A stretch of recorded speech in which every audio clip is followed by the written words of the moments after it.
good to go? Yes. Yes. Hello, everybody, and welcome to the Broker Loaded Podcast, the end of June edition. The end of June.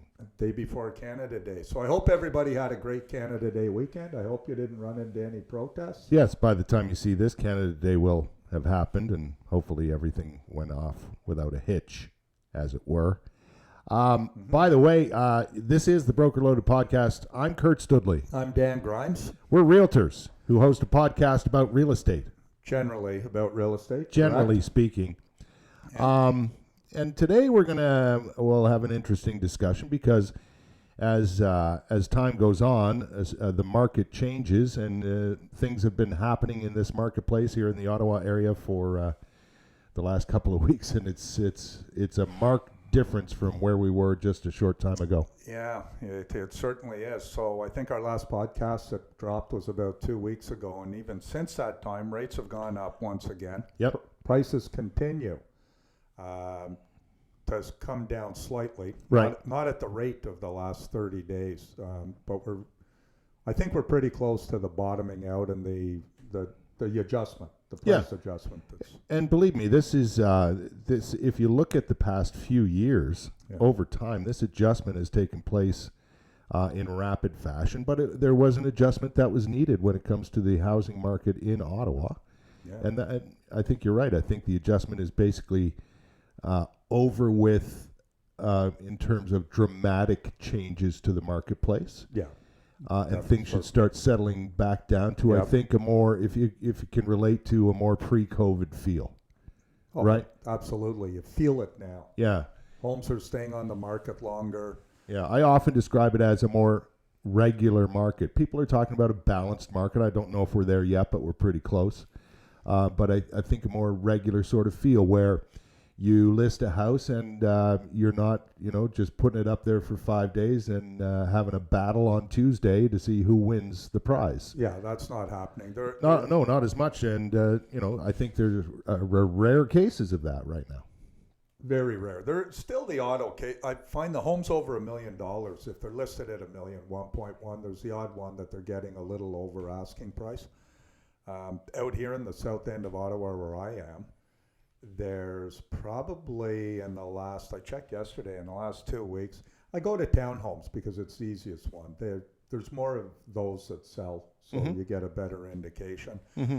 Maybe in the last 2 weeks, if 8 or 9 townhomes have sold out here, there was only 1 or 2 that sold for asking, right, or above. I think 1 sold for above, and but they were both priced well. The realtors priced them well, recognizing the fact that you cannot use comparables from 30 or 60 days ago because back then homes were selling for more. So the big question is now on the minds of many. So we had a bunch of different things happening. We had buyers jumping in full throttle and basically battling for every listing that they liked, sometimes winning, sometimes not, right? No. Then we had people, as time went on, I think during this pandemic period and this weird period in the Ottawa housing market, I think then we had a situation where some buyers were like, wait a second, I don't want to get involved in this. This is not something I want to do, either through the process of having tried a couple of times to acquire a home and weren't successful and then backed off, or immediately recognized, look, that's not something I want to do. So, and now we're at a stage where it's back to a little more even playing field, right? There's more selection for buyers out there, and some people are thinking about, should I be buying a home now? And there's so many things to consider, of course, interest rates being one of them, but that's the big question. Is it a good time now to get into this marketplace? Well, if you're a couple of things, because we were in touch with somebody at RBC yesterday from Wealth Management. Right. And if any of you want to go to the RBC website and look at their economic forecast or their predictions, and I mean, sometimes they're accurate, sometimes they're not. Are you sponsored by RBC or something? No, I'm not. But yeah, it sounds like. Okay, we were talking to somebody at Scotiabank Wealth Management, but they're A lot of a lot of these people, the economic forecasters, are predicting this one particular individual at RBC. So that's a thought process that goes right through that corporation. Right. They're predicting interest rates to be 7 or 8% by late fall. So if you take that into account, they're definitely going to be a bit higher in the fall by everybody's forecast. So that's the main reason. That's a good reason to get into the market right now. Well, the expectation is it's 0.75 of a point next month. There you go. So that's one good reason. Well, very good reason to get into the market right now. And lock in your rate, maybe? Yeah. Lock in your rate, yeah. For 90 days? Or many will do 120 or right, longer get as now. many days as you can with Absolutely. a locked-in rate. Absolutely. The other consideration that has to be taken in account, if you're a buyer, and there were many frustrated buyers over the last 2 years that were unsuccessful in purchasing a home, but they still want to buy a home. The longer you wait, you're going to find purchases with that down payment that it's taken you a significant amount of time to save up. You mean you're going to buy other things? You may buy season tickets to a sporting event. Right. You might buy a boat. That's in my case, it would be a new bass boat. Right. So before that cuts away at your down payment savings. Yeah. Oh, we'll just take a little off here, just have some fun. We haven't had any fun, and I get it. I get it. But you can even chip away at it by let's get new appliances or, it's just you've saved hard for that down payment. Yes. And put yourself in a good position. You've put yourself in a great position. Kurt makes a great point. Lock in a rate today. Right. As long as you can contact a mortgage broker, get it locked in today. And then stop yourself from financing a new vehicle or anything else. That's right. Don't do that. Looking at the market yet, just quickly looking, and I haven't, but we look at our MLS stats. You look at properties listed versus properties sold. So there was a time that we were only listing 35 new homes were coming out on the market in a day. Right. But there were 50 sales. Right. Very unbalanced market. Now yesterday when I looked, and I only went back 2 days, there was about 250 new listings in the last couple of days. Yes. But each day there was only about 50 to 60 sales. Right. So 50%. And that's not an unusual number. No, if you list 100 homes on a day and 50 of them sell on a day, it's 50% of the homes. So, and you're hearing that homes are staying on the market now for up to 30 days. Yeah. And that'll be extended over the summer. I'm in that situation with a client right now, and we have discussed it on several occasions. My clients are excellent. They haven't sold a home in a long time, so they have lots of questions. And listen, questions from your clients are good things because you should be able to answer them.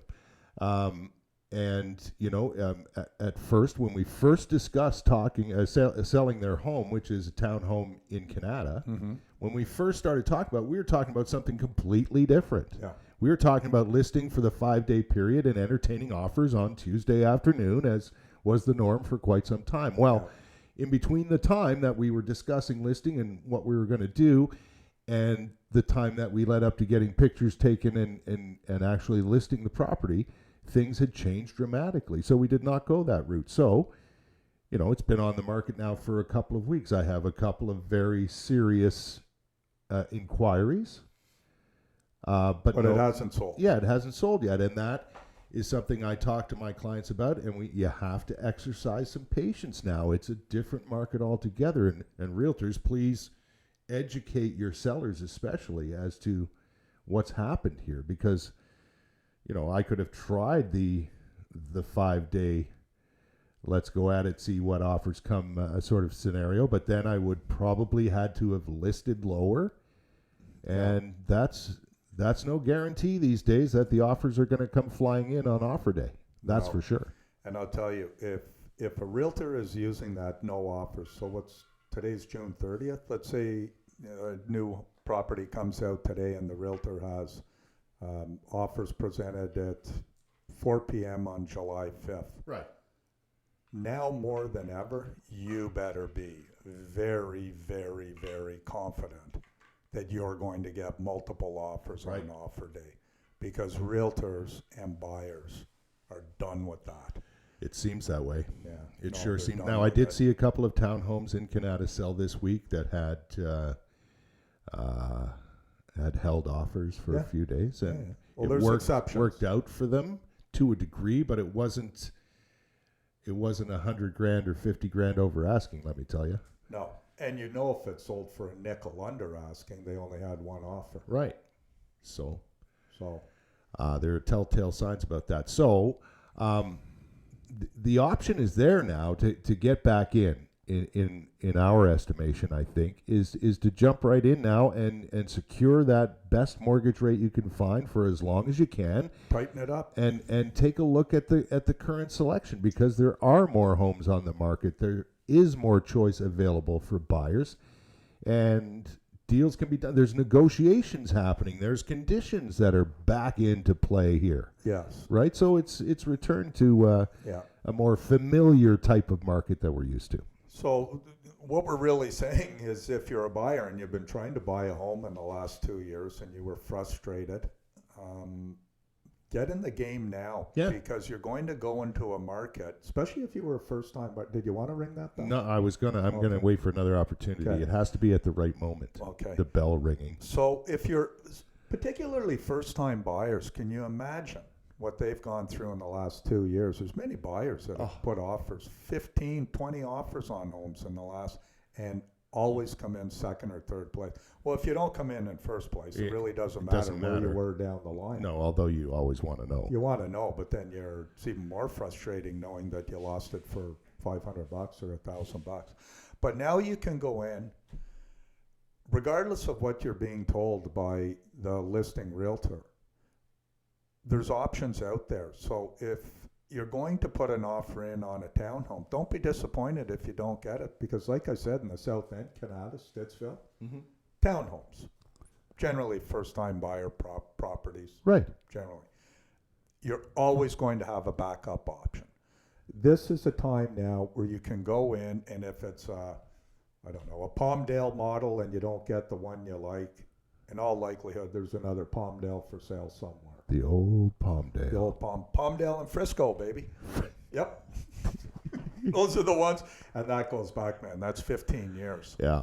Now, I just want to touch on this a little deeper. We did mention this earlier, but researching for realtors out there and people who want to understand that sort of thing, researching comparables for current listings has become a bit of well, I wouldn't say a problem, but it's a little different than the way we usually operate. Yeah, any of the that famous townhome, any of the townhomes that you see that come out that are on the market for 30 days or more, right? Generally, you can go. It's pricing.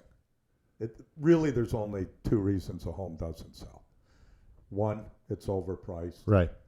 Two, it just doesn't show well or as well as the townhome next to it. Right. Which goes back to pricing. Right. If it doesn't show as well, then you're priced too high, so lower the price. A lot of the agents are, first of all, the newer agents in the last 3 years have never had to do a proper CMA. No. Put the home on the market for $1. Yeah, well, we've been down that road, right? We've been down that road. Yeah, we get it. Yeah, we get it. Yeah, you better start smartening up, though. But if you're going to, like a single-family home, a townhome, a condo. Yes. Have your realtor do an updated CMA on it, which they should be doing anyway before you put an offer on a home. Well, listen, if you're a realtor, I don't know about you, but I do it for myself, too. Like, it's research we should be doing, so why not pass it along to your current client? Or if you're the listing agent, pass it on to the agent representing the buyer. You could do that too. If they haven't done it, some of them take offense to it. But the point is, well, yes, they do. They go, I know. Hey, I can do my own research. Yeah, okay. I can do my own. Well, then do it. You send it to them. Yeah, sure. I only would do that if they asked. Well, I bring it up. I mean, if they bring me... Oh, you talk about the fact for that sure. there are comparables out there, and Yeah. if you can't find them, I've got a few that we're relying on. You know. You gotta work your way into that. You can't just go, hey, here's my comparables. Well, This is the price. it depends who's on the other end of that deal. But I think the point that we're making is realtors now are only going back about 30 days for their comparables. Right. If you're going to put your home on the market, Right. and you're using comparables over the last 60 or 90 days, which traditionally is the case, Right. or even 6 months in a balanced Yeah. market, Yeah. you can't do that. No, you can't go back past, middle of May. You really can't. Yeah, I would. Middle to end of May, I would rely on the last 30 days if there are comparables available to you. If not, you kind of got to dig a little deeper, I think, and go to other areas to see. Or you can go back, even if there's just that one comparable, but you don't feel it's enough to price your property. Right. And I agree. You can go back. You can go back to 60 or 90 days and get similar models or the same models. Right. To see where the finished price, the sold price. Yeah. But then when you say dig a little deeper, put a little more thought into it and look at the area overall. Right. And see what percentage of adjustment has been done in that area to try and come up with a strong marketing price for new listings. Right. Today. Right. Because it can be difficult. I mean, pricing is always Sure can. Pricing for the most part is something we should be spending a lot of time on and researching properly, but it's evolved in different ways recently that some people are, when it comes to actually pricing and figure that out, maybe a little out of practice, right? Is that fair? That's being kind. Yeah, that's being kind. There's some who I'm simply just don't know how to do one. In case nobody noticed, I am the kind one here. Grumpy Grimes. Yeah. But it is. It's important. It's very important, and it's an interesting scenario. I mean, I've got one at a really nice place coming up in Stittsville. Am I promoting my own listing right now? Go ahead. Yeah, it's in you know what? It's Stittsville about time South. Yeah, why not? Why wouldn't we do that? Stittsville South, a lovely couple who you've met, and I want to personally thank you for taking them to a couple of showings while I was out east on my the best golf trip to ever happen. Anyway, I appreciate that. And we're talking about where their price point is and where they want to be and what advantage would this price give us versus that price. And we found common ground, I think. We're going to list it next week. It's beautiful. What neighborhood? Beautiful. It's in Stittsville South. 2-story? Traditions 2. 2-story? 2-story. Beautiful PVC fence backyard, professionally installed. The layout is fantastic. You've got that open concept with on the main level, 4 bedrooms upstairs. The ensuite's terrific. Unfinished basement, so that's open to anyone's interpretation, whatever they want to do with that. But it's in a great neighborhood. Like it's Pedigree Street is where it is in Traditions 2. Perfect. Yeah, it's coming up next week. So if you're out for a drive, find Pedigree. Yeah, I'll have my sign up later today. That's part of today. Thank you very much for the compliment about me helping you out when you were out. No, I appreciate golfing. that. I want to make a point just on that point. Kurt and myself never promote ourselves. I'd like to remind everybody out there. We really don't. We are active realtors, and the purpose of this podcast, we agreed right at the beginning. Yeah. We don't want it to be about us. No. We want to. It's about real estate. It's about real estate. What's happening. Our opinion. Yeah. And it's other opinions too. If there's something, like one of our topics we're going to hit on today, I had to reach out to a couple of mortgage brokers just to confirm a couple of things. But Kurt happens to work for RE/MAX affiliates. Yeah. Large franchise. I think I know the owner of that place. I'm not quite sure. Yeah, you might. I've met him a couple of times. Yeah, you've talked to him, I'm sure, in person. Talked to him. And I happen to work for the Ottawa Property Group, so kind of a small boutique brokerage. And though we're not competitors, it is the spirit of cooperation that I think some realtors should take note of.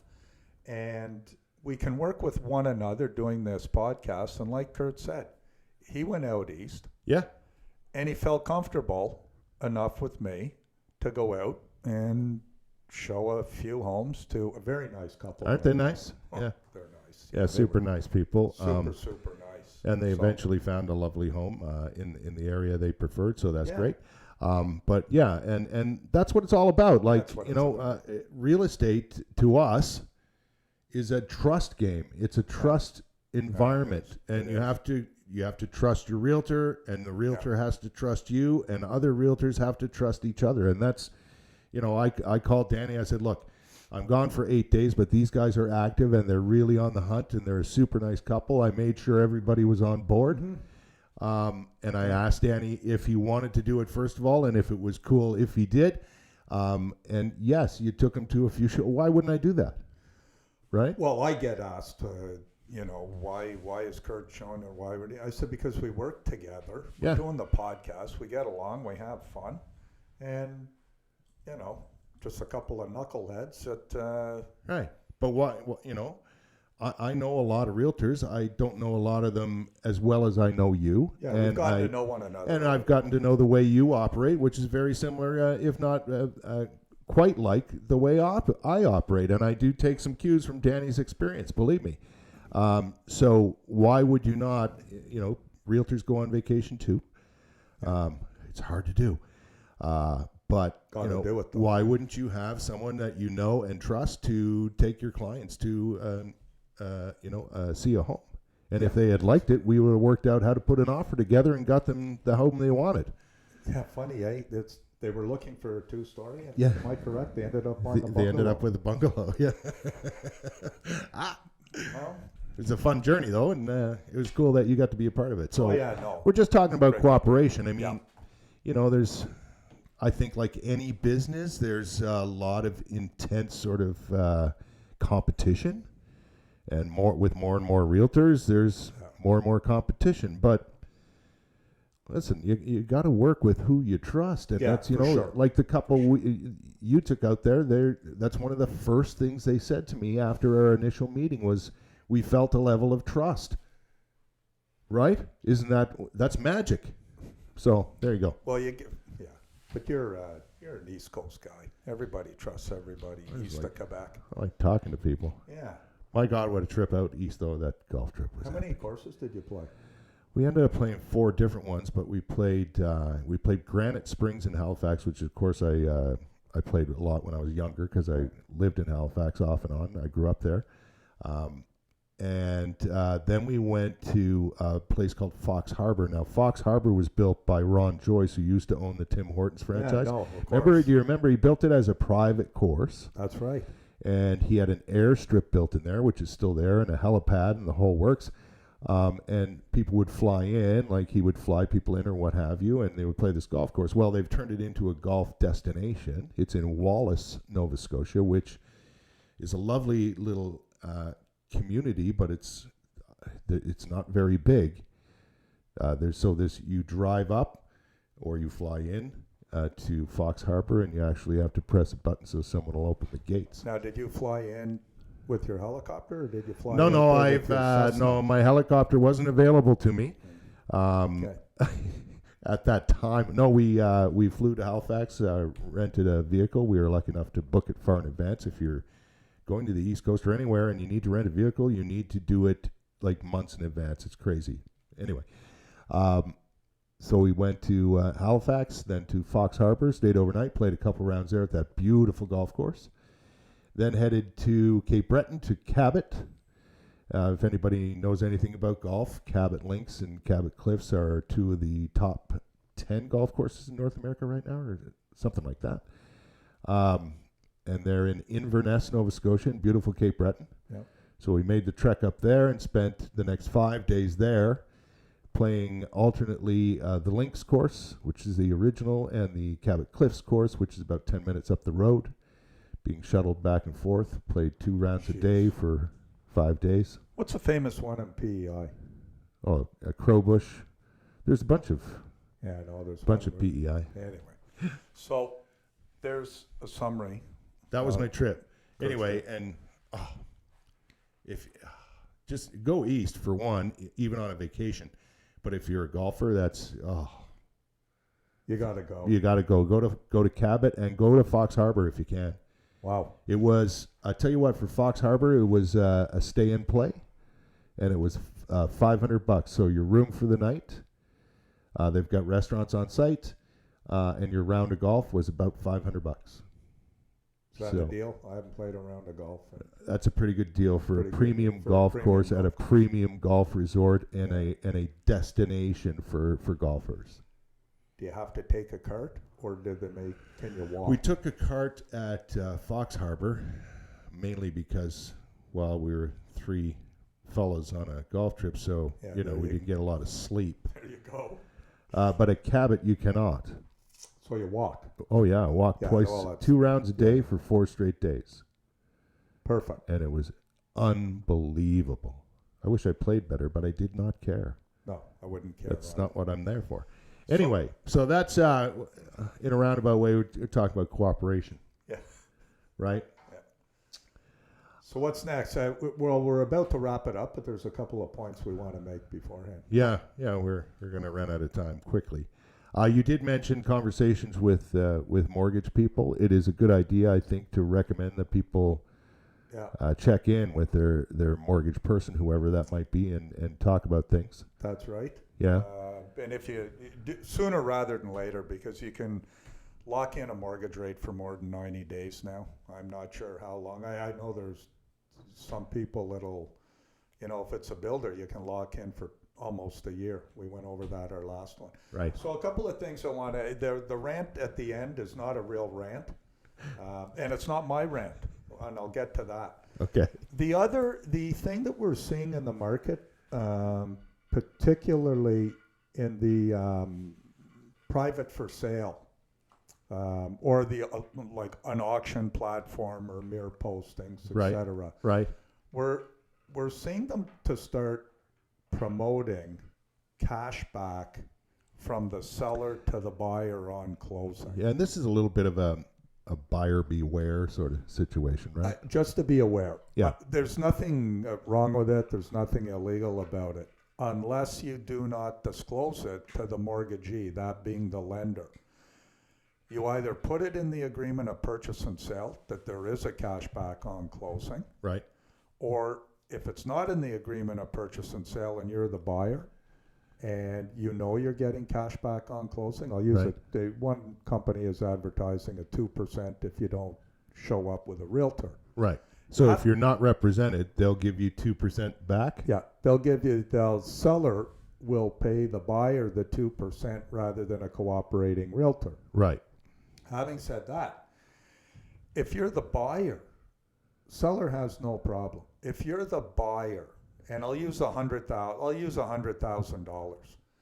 If you're the buyer and you bought a home for $100,000 and you're getting 2% or $2,000 back on closing, and you do disclose it to the lender, you're going to be funded on $98,000, not the purchase price of $100,000, because they just consider it a price reduction. Right. It's no different than if you're doing a deal, you have an inspection at $100,000. Right. Yeah. And foundation problem, and you negotiate $2,500 off. Right. You disclose that. The amendment's done. Absolutely. Changing the price goes to the mortgagee. Right. And you get finance, not on $100,000, but you get finance on the $97,500. So if there's a cash back situation, what you're saying, it has to be a part of the agreement of purchase and sale. And if it's not, you have to disclose it, because that is mortgage fraud in Canada. Yeah, and even if it comes in the form of an amendment, it has to be on record and it has to be sent to everybody who should receive it. Yeah, and if it exactly, because back in the day, amendments were done and never sent. Right. But amendments today, are a big part of an agreement of purchase and sale. So absolutely, just something to be thinking about. And I'm sure there's a lot of realtors who haven't been in that situation. I've never encountered a cashback situation in my career yet. Hasn't happened to me. You will. Yeah, it's one of those things that hasn't happened to me yet. Okay. Luckily, I now know how to deal with it. So. Right. Listen, we talked a lot about buyers today. You're watching, by the way, the Broker Loaded Podcast, or listening to the Broker Loaded Podcast. We do have a website.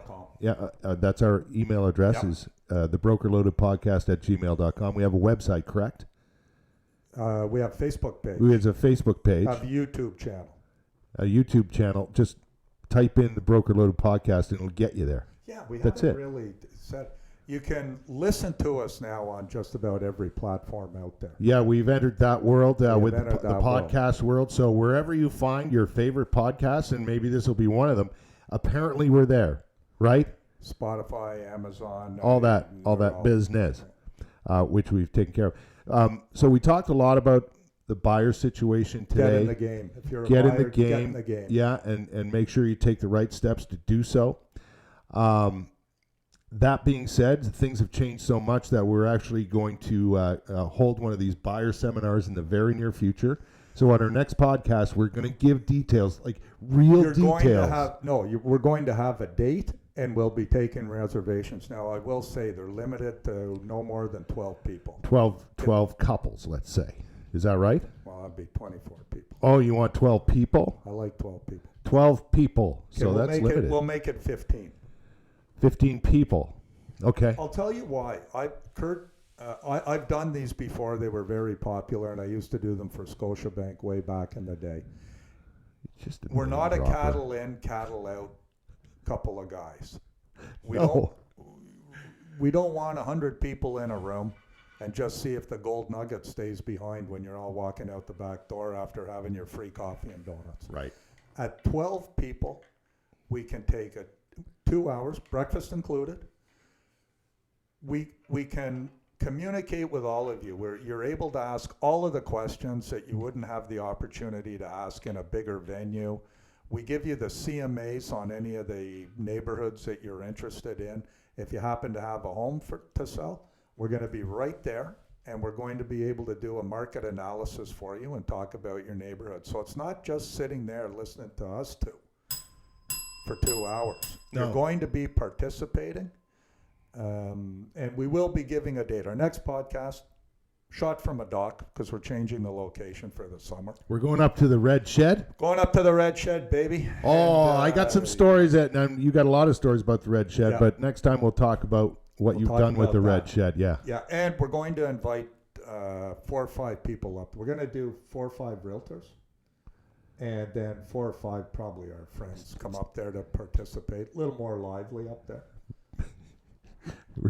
We're gonna get 4 or 5 realtors. Like, are we gonna take them hostage? Yeah, no, we're going to have yeah, I should have thought that one out a little more. No, but I got an idea. Yeah, well, we're gonna do a podcast from the Red Shed from the dock we're first. Going to do more than one. Right, Yeah. but first that's gonna be us, and then we're gonna invite some realtors and some, maybe some buyers or sellers or what have you people. We'll figure it out, but it'll be a night. Yes, but firm details on our upcoming buyer seminar on our next podcast. We want to thank you so much for joining us on the Broker Loaded Podcast. Yes. Time out. Rita's rant. Oh, Rita's rant. So this isn't the Dan rant, and it won't take me more than a minute to get through it. But what? No, it won't. Hang on a second here. So I'm gonna. You're gonna rant, and I'm gonna start the clock. Okay. So I met with a few realtors last week for coffee. I said, what's the one thing that really bothers you about realtors advertising and marketing? Yes. And they all agreed. The realtors who advertise, we've got a buyer for your home. We have 30,000 buyers, over 30,000 buyers ready to buy your home today. No, you don't. That's not true. No, you don't. That's not true. No. And maybe the local media, they embarrass themselves by going, he's got a buyer for your home right now. No, they don't. No, they don't. And how do we know that? Again, this goes back to the awards where we can verify. So I went and checked, because maybe they do.